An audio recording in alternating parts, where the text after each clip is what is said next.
If every country on Earth owes money, who does everyone owe it to?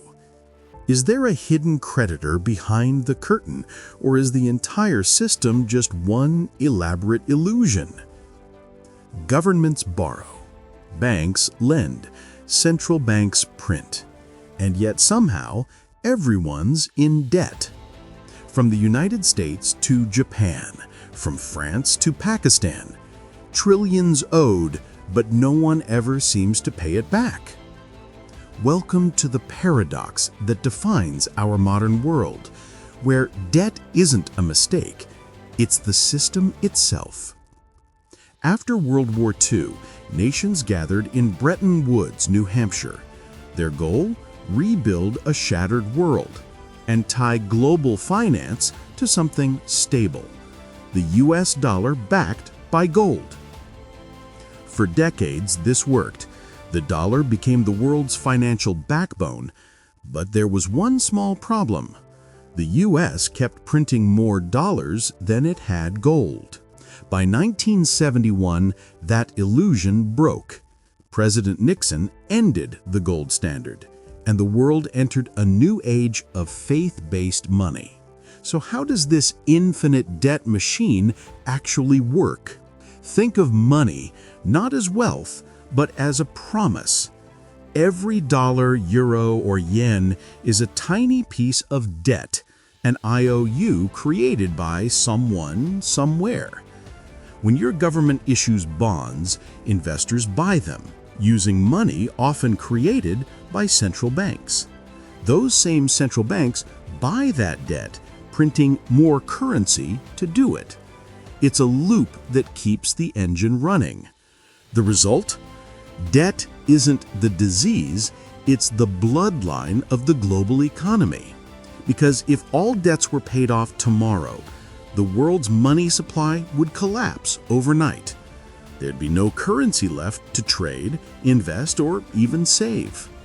Money is debt, and debt is money. But every illusion cracks eventually.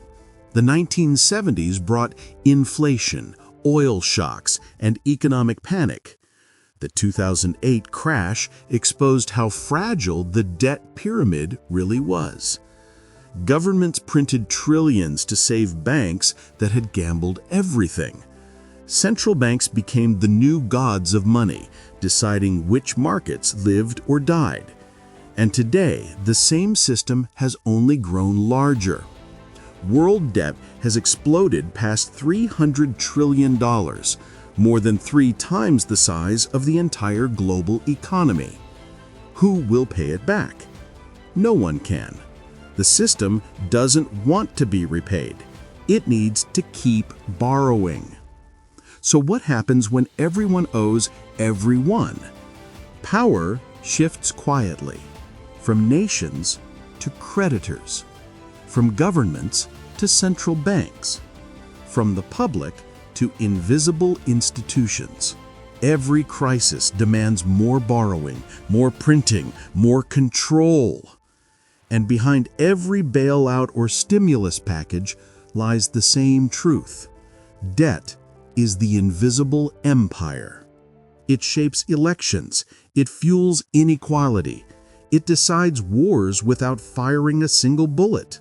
The dollar, once a promise of stability, has become a global addiction. And now, even as countries rise and fall, the illusion continues. Maybe there isn't a single creditor at all. Maybe the system itself is the creditor, a self-sustaining illusion where everyone owes and no one owns. Because in the end, debt isn't what keeps the world chained, it's what keeps it moving. So, if every country is in debt, who do you think owns the world?